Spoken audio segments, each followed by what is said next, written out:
friends, it's Laura with Laura B. Flosstube. Welcome or welcome back. Hey, so as promised, here I am. I'm going to start laying out the sashing for my first row of the Bloom quilt. And then I'm also going to talk about the borders and my process that I go through for that. Now, I will promise you that I have not cheated. I have just got out all of my fabrics for my borders and sashing. And I just placed the blocks on the design board. I have not cheated. I have not went through and pre-picked anything. So you're going to get a raw and true idea of what I do to make this happen. So let's get started.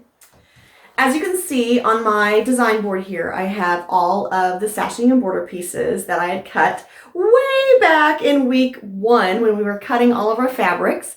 And I just kind of have them stacked up here. I haven't sorted them by color. I have sorted them by size, but that's it.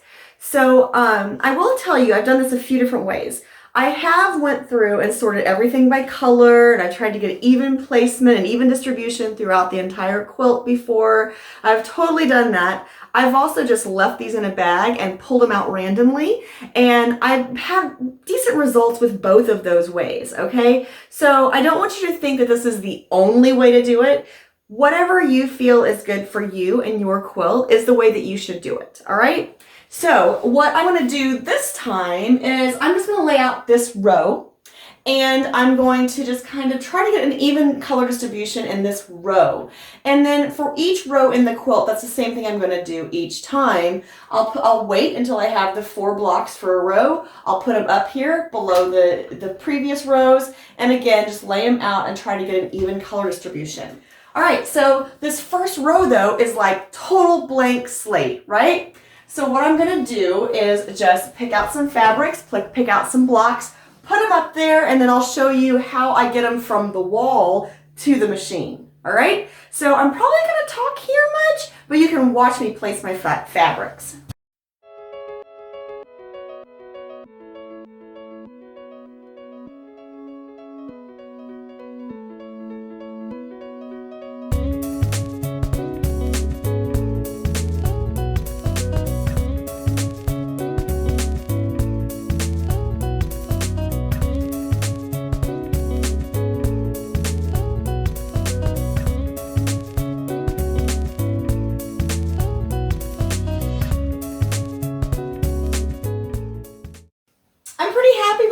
So we're going to go with it. I think the only thing I may change is, since I have 2 whites here, I think I may swap this around. And just make sure I don't have too much of any one color anywhere. And I think I may swap these 2 around.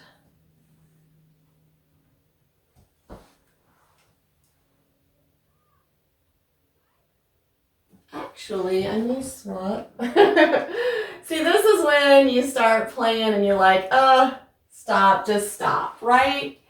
This looks good. Okay, so now the next thing I'm going to do is I'm going to take these off of the design wall, put them onto design boards, and take them to my sewing machine to sew together.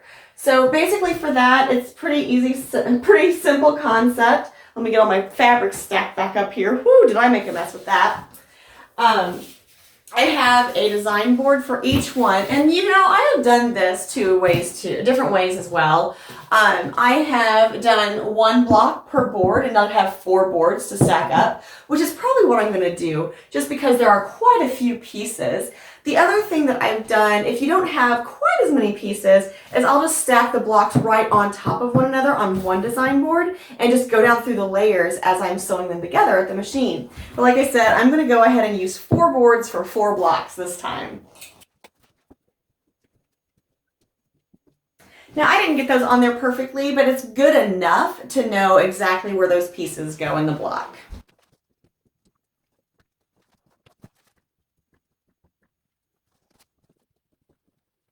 All right, now we're going to do some chain piecing at the machine, and we'll have these blocks all together. When you look at this block, even though the pieces are different sizes, we're basically dealing with a 9-patch block here because we have 3 pieces in each row. Now, one of the things that I do just to kind of speed up my process is I treat this as a 9-patch. And I chain piece them together. And I believe, I don't know, different designers have done this. The one person that I've seen do this a lot is Bonnie Hunter. And I think she calls it a webbing technique. Basically what you do is you sew this piece to this piece, this piece to this piece, this piece to this piece, and you chain piece those through your machine and you leave them together. And then you sew on these last 3 pieces on those rows. So you're basically building your rows as you sew. And then you flip the rows and you sew those together and you have your block all together without cutting them apart from the machine, and everything's in order. That's what I'm going to do with this one block. And then I'm going to show you how I make it even more efficient by doing 2 or even 3 blocks at a time. And since everything's laid out so evenly and so clearly on your design boards, it's so easy to keep track of. So when doing this webbing technique is what I'm going to call it, you want to make sure that when you're building your rows that you keep the last piece in the row on top. So for like this one, I used the corner, the top corner, and this one. Since this is the second piece in my row, this piece is on top. And again, I have my stitch length for piecing set at 2.0. My normal is 2.4, so you might want to bump that down a little bit. Not as much as what you would do for the applique, sewing your pieces to the interfacing part for the applique portion, but still a little smaller just to make sure your piecing is good and tight.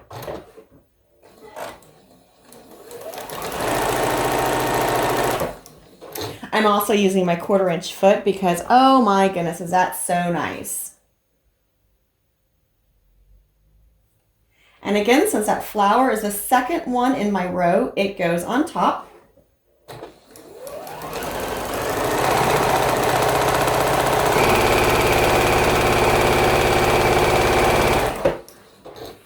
And the last 2 pieces for that last row, again, the red rectangle is the second piece, so it goes on top.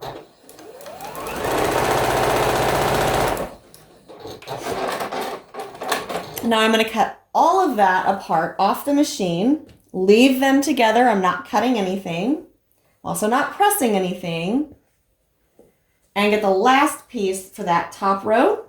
It goes on top. Oops.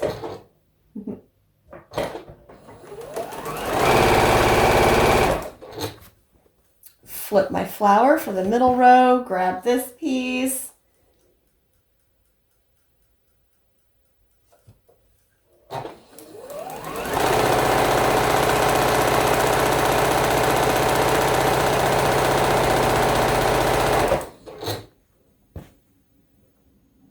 This is the last piece in this block.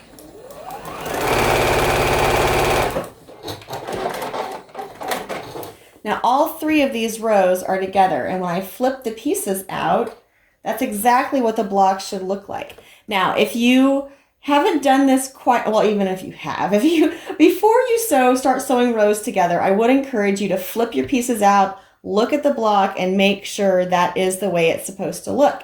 This one's not so bad because it's just rectangles and squares. I mean, if you mess this one up, then wow, you need to go a little slower apparently. The time that I really mess these up is maybe when I have 25 pieces. So I have 5 pieces on 5 rows, and I have some angles with some half square triangles and flying geese and things like that. You can do this method with any block you have. Just lay it on your design board first, then sew your rows together progressively across the board.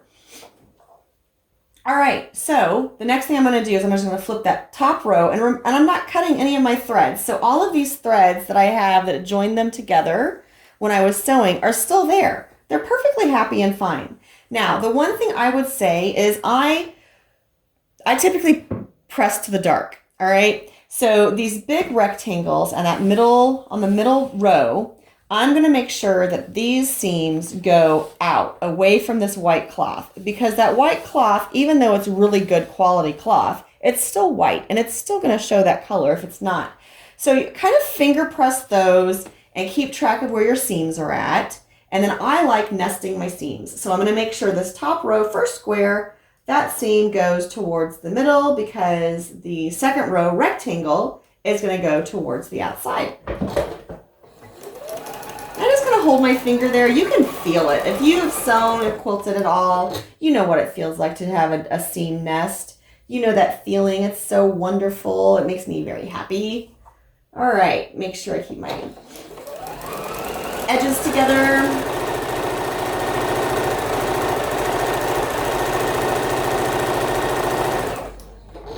And I did feel that wiggle a little bit, so I'm going to go back and check that out. Sometimes with these applique blocks, if you have shapes right here in the middle that get pretty close and your foot doesn't want to go around them, you have a couple different options. One thing that I do is just go over the seam again, which is perfectly fine. No one's going to know. Or you can actually flip the block over and go from the other side. Because if you go from the side where the applique is, you have less chance for that wiggle. And then just go slow through that area. All right. So that looks pretty good. Yay. All right. So then I'm going to do the same thing down here because we have that stem that we have to go over. Because remember, I'm making my stems go into the seams a little bit. And that rectangle gets pressed out. The seam on it gets pressed out.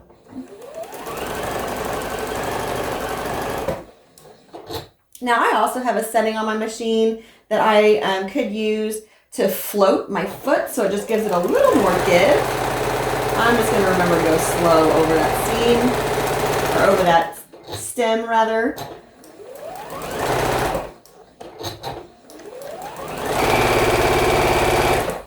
Now all that needs to happen to this block is it needs pressed. So here is my finished block.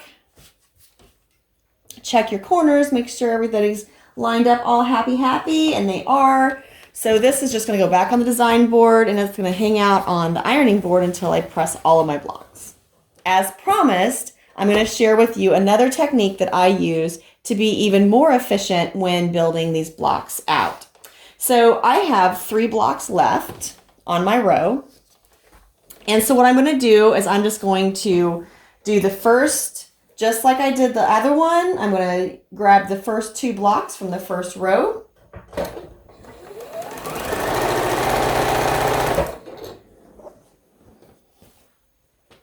And the middle row block, or the middle row pieces.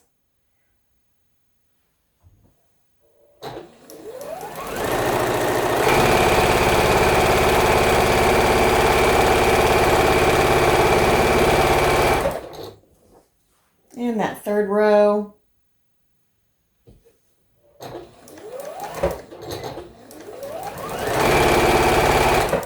Now, instead of cutting my threads at this point, I am going to keep track, and you can do this by putting a number on your design board, or you can do it as just by knowing where you're stacking things. You can also do this by taking a picture and then referring to a picture on your phone. I'm going to lay that design board off to the side, and I'm going to start working on the next block. Now, it depends on how complicated the block is. Sometimes I will do just 2 blocks at a time. Sometimes I'll do 3. It just depends. And it's just, you know, your decision on this. You definitely do not have to do this if you're not comfortable with it. And the decision on how many is totally up to you. I'm going to go ahead and do all 3 though.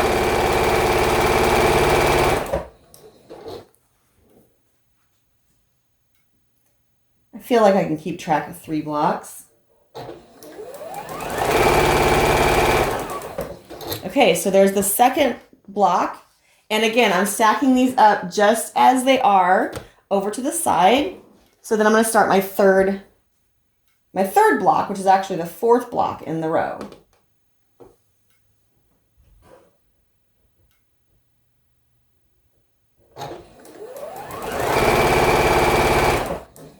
I actually just noticed that my 4th block is my 3rd block. So when I put the row together, I need to make sure I swap those. Or I can leave them. It's my quilt. We'll see what the colors look like. You guys should have caught me and said, Laura, you have block 3 and 4 swapped on your wall. I'm sure someone watching this video right now is screaming it. I was trying to tell you. All right, so I stacked these boards up in opposite order. So I'm just going to bring them back into the original order. And I'm going to find where my third block began, and I'm going to cut that thread. So now I have the first 2 blocks that I put together, just kind of piling in my lap here. And you can go ahead and cut these apart if you want, or you can just leave them together. It's really entirely up to you. I'm probably going to go ahead and cut them apart just because of the weight. These applique blocks, they get a little heavy if you don't watch how much stuff you have going on.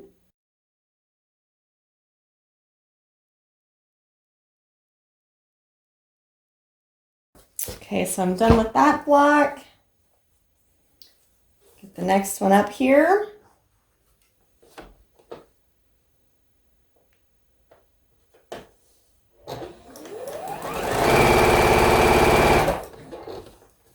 So especially if you are using a machine that is older, that you have to manually cut the threads, or just because you want to save some thread.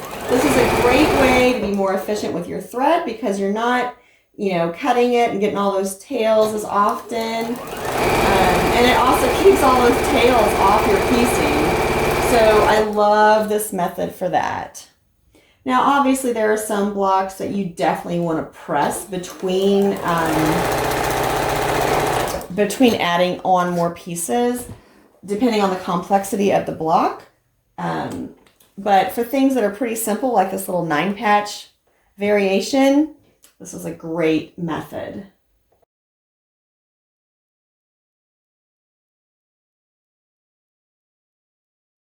So now all 3 blocks have all 9 pieces attached to them in 3 rows. So I'm just going to cut these blocks apart and start sewing together the rows. And again, I want to press those outside rectangles to the outside away from that white fabric. So that's what I'm doing there. I'm just kind of finger pressing that a little bit and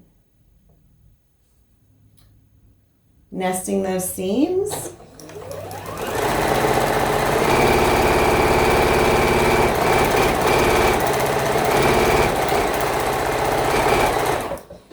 Now, instead of cutting that and doing that 3rd row to assemble the entire block, I'm grabbing my next block to do the top row to the middle row.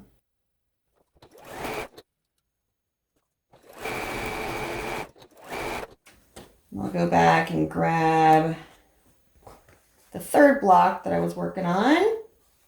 And it doesn't really matter if you're doing top to middle or bottom to middle.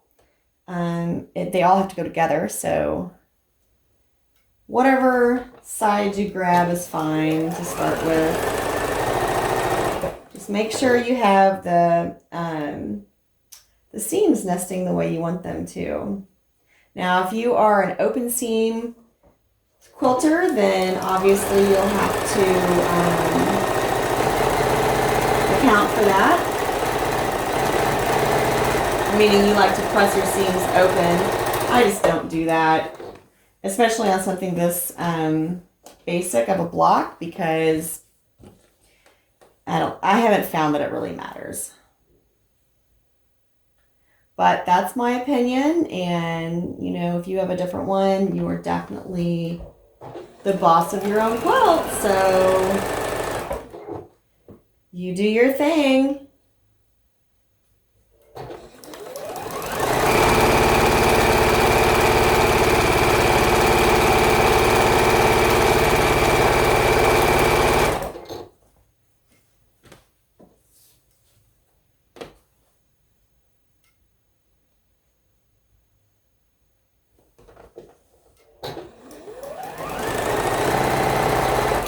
So nice because since we left all those little strings between the rows, we don't get pieces lost, right? So as long as you check your block and make sure everything is in the right place before you start sewing your rows together, then you don't risk losing pieces for a block, which is kind of nice. and you, I don't know, I feel like it goes faster. I guess we'll see. I honestly have never like truly timed it. But I'll be able to tell when I'm editing this video.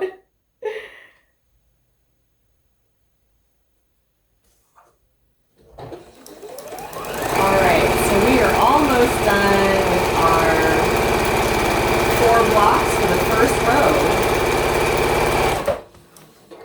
There we go. Then I just cut my thread, cut these 3 apart. I'll take these over to the ironing board to press, and then I'll show you how they're going together. All right, at the ironing board, just as I pressed that main applique block from the back side, I like to start pressing these pieced blocks from the back as well. And the reason I do that is just because that way I can make sure that all my seams are going the way that I want them to. And I can already see I sewed this one wrong, so I'll have to fix that. So I had the top seam right. It's going out and this is going in. But down here, I obviously wasn't paying attention. And I have the outside going in and that going out.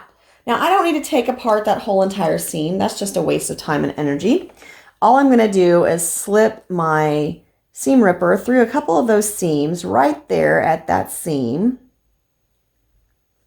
If I can get it. Give this seam a little tug and give this one a little tug. Flip those the right way. And I'll just stitch right over that because I know the seam is correct, right? It's just that I didn't have them going the right way. So there's no reason to take the entire block apart. You can just flip those little seams. And I will do a back stitch at the beginning and end of that just so it doesn't come apart. So that's fixed. We'll go back to iron it again. So there goes that way, that goes that way. This one goes out, this one goes out, this one goes in, this one goes in, and then this one goes out. Now I will give this a press from the front too. But to start with, I like going from the back.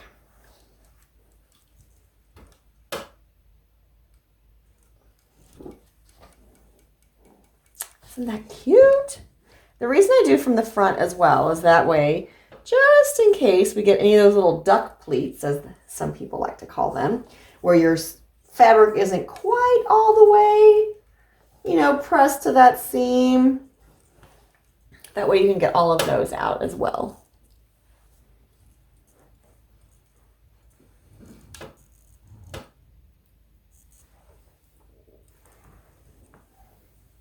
Okay, so I believe this is block 2 in our row. I'm going to go ahead and press these other 3 and then I'll meet you back at the design wall. All my blocks are pressed. I laid them back out on the design wall and realized that I didn't have this one in the wrong place. Silly you! Why would you tell me that? It was just I stacked my boards wrong. So anyway, I know, silly me. So I have them back on the design wall just to make sure that everything looks good. And I'm really happy with these, you guys. So what I can do at this point is I can go ahead and sew the first row completely together, which is typically what I do. When I get a full row, I sew that row together. Because then when I get the next full row, I sew that row together and I have 2 rows together. So at the end of the sew along, when it's the grand reveal, I have most of my quilt together. It's typically just the outer borders that I have to put on, because I'll go ahead and put in my inner borders as well as we go along. So basically what I have to do for that is I can go ahead and do this top border. That one's fine. I can do that. And I can go ahead and build down the side if I want as well, because that inner border is the same as these. It's just the squares and the rectangles. So I can go ahead and keep building down on the sides and do the top, and then I'll have that part done. When the next row comes along, I'll put those rectangles on for that inner border and keep going on down the quilt. When we get to the last row, all I have to do is the outsides on each end again, and that bottom inner border, and then the whole entire inner border, or the inner workings of my quilt will be together without any extra work that last week. So that's what I'm going to work on next. I'm going to go ahead and add some rectangles to either end, and I'm going to go ahead and do this top border. Since my blocks are on the wall right now, I'm going to go ahead and lay all of that out so I don't have to think about which one is going to work where and all that good stuff. So I'm going to do that. Then we'll go back to the sewing machine and sew that top border and the row and the two little outer pieces together, and we'll be good to go. Hey, I thought of something. So once I had all this laid out, I was like, oh, it might be helpful to share how I get this from the wall to the machine. So this is what I do. This top border, none of that is sewn together. So for me to sew this together at the machine, I will start at this end and I will start stacking them one on top of the other all the way to that end. So that's what I'm going to do just on this design board. So I'm just going to do each one of these little squares and rectangles all the way across.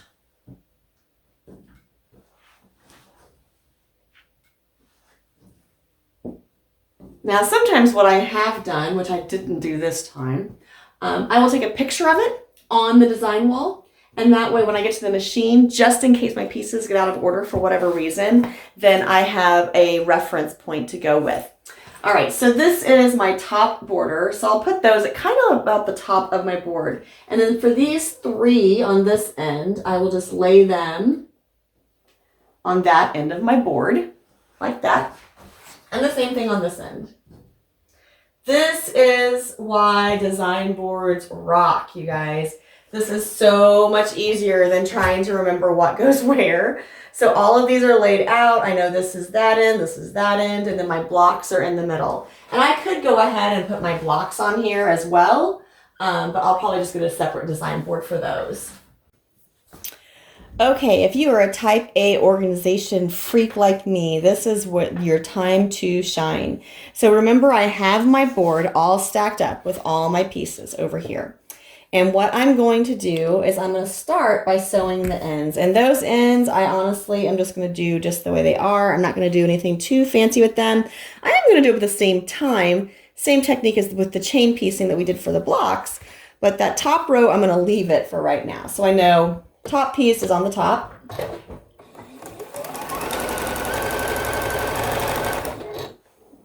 And there's really no right or wrong way to do this, guys. It's whatever works for you. However your brain works is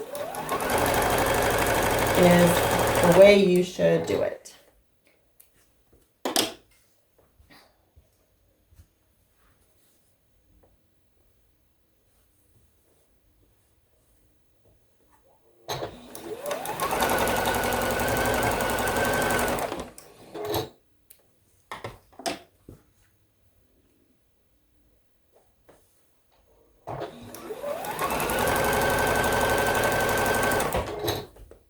I hope you've picked up a few aha moments. All right, and here's my stack for that top border. Now, normally what I try to do is, I think this is on the far left, this is next. So typically what I try to do is I go left to right and I put the right block on top. And then I will keep going through the stack doing two at a time.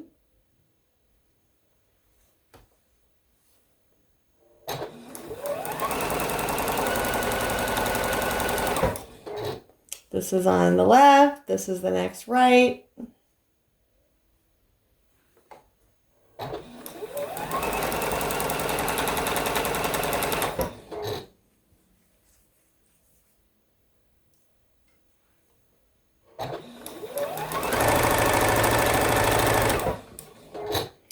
I will confess that sometimes I do get these mixed up. That's why it's important to double check yourself before you get too far.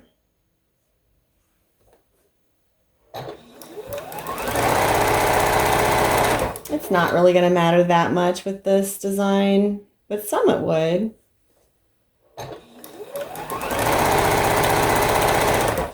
Now I'm going to go ahead and cut this away from the machine. I'm going to go here And I'm going to cut these two apart because they're my first two.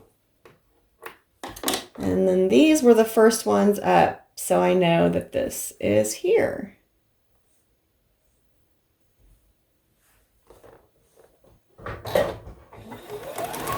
And I flipped it over because, again, this is the rightmost part. Grab the next two. This is the first one. This is the next one.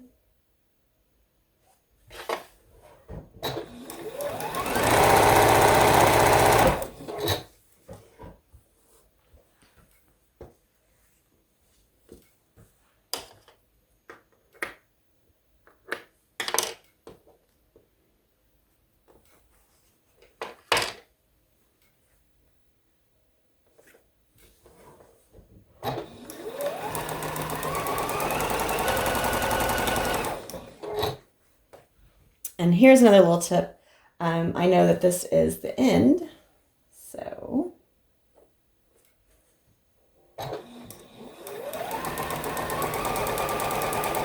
that piece is long enough that I can just flip it over and cut that.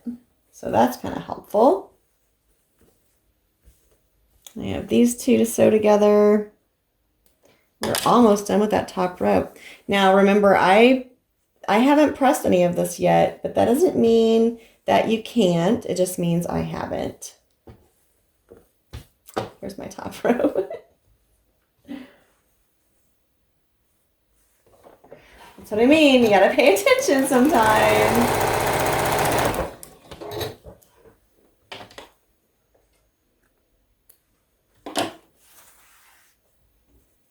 And this one goes here.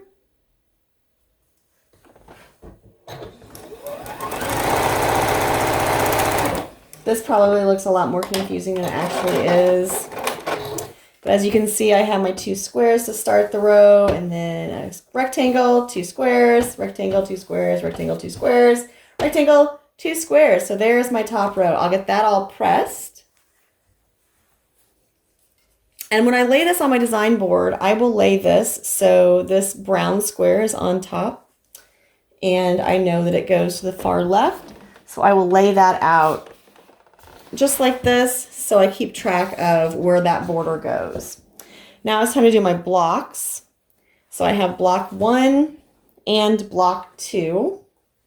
Just gonna flip those on each other. Now this is when it's a little, I guess, a little tricky to make sure that everything is lined up correctly, because all of our seams are going the same way. So typically what I do is I will flip it down or flip it up, however I need to flip it, to feel it nest. And then when I get close to that point, I will let go of that seam and allow it to go back the way it was.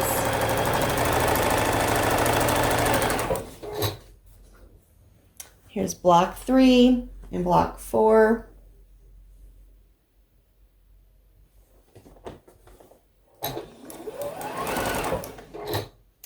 See how I'm going to kind of stretch this a little bit and feel those seams nest. And then when I'm close to it, I'll flip it back. And that will line it up nicely.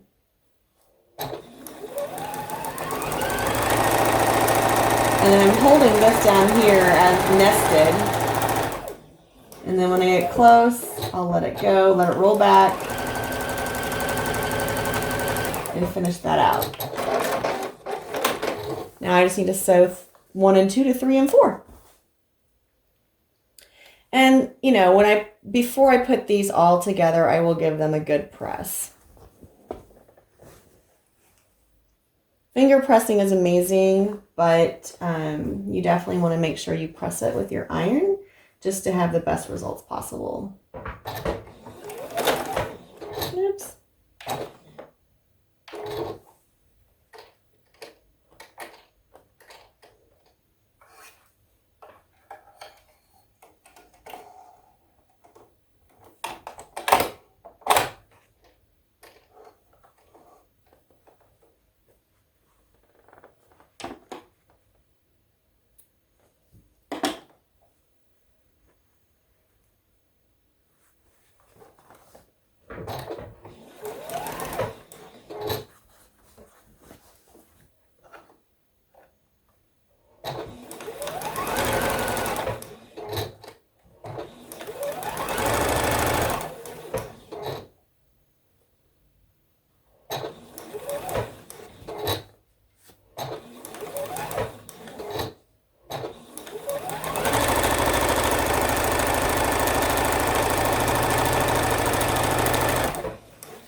right, so I'm just gonna check those little corners just to make sure everybody looks good or good enough, right?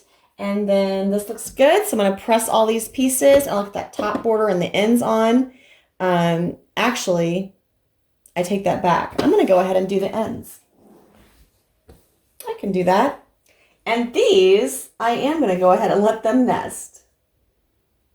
And I knew, you know, where they were laying on my design board. I knew where they were gonna fit in.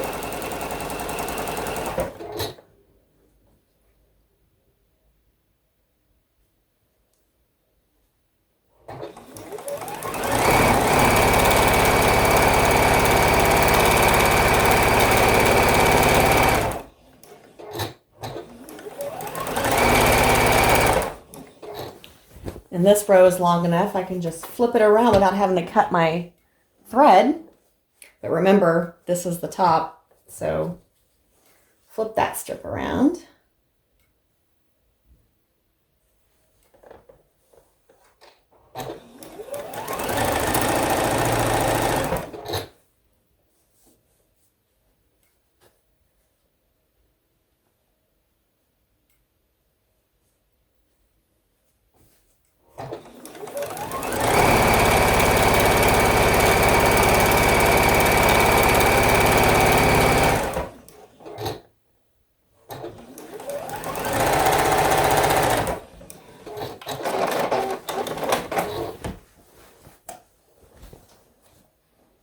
I'm feeling pretty brave, so we're going to go ahead and do this top border without pressing it beforehand. That could be a mistake, but we're going to hope for the best.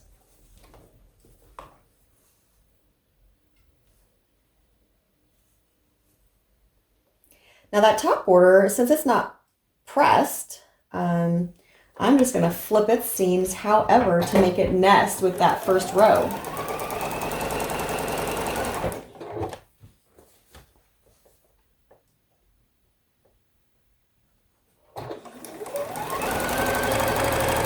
This design, if you are a newer quilter or definitely newer to applique, this design is so good for beginners because this border is so easy to put together because all of your seams match up, they nest.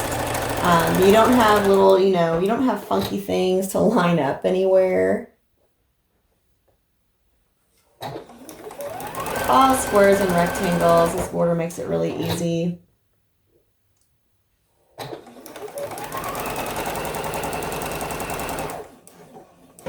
Now you may notice when I stop, I like to stop on a seam. And the reason for that is just because that way I can make sure that that seam is matched up correctly.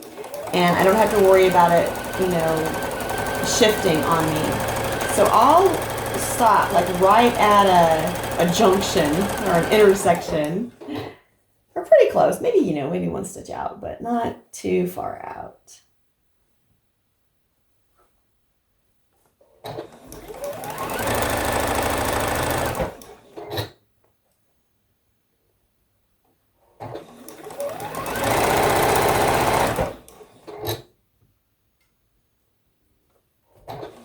And hopefully you can see I'm also like, as soon as I get to that intersecting seam, I stop and line up the next one.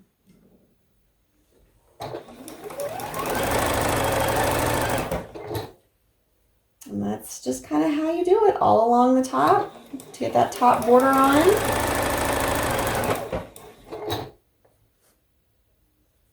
We are almost there, guys. It has been so fun seeing how many of you are sewing along. Love seeing your photos of your completed blocks. Just love the quilting community in general. It's just so pleasant and supportive, and I love just being able to express myself, my creativity, and seeing everyone else, and just being so inspired by everything I see.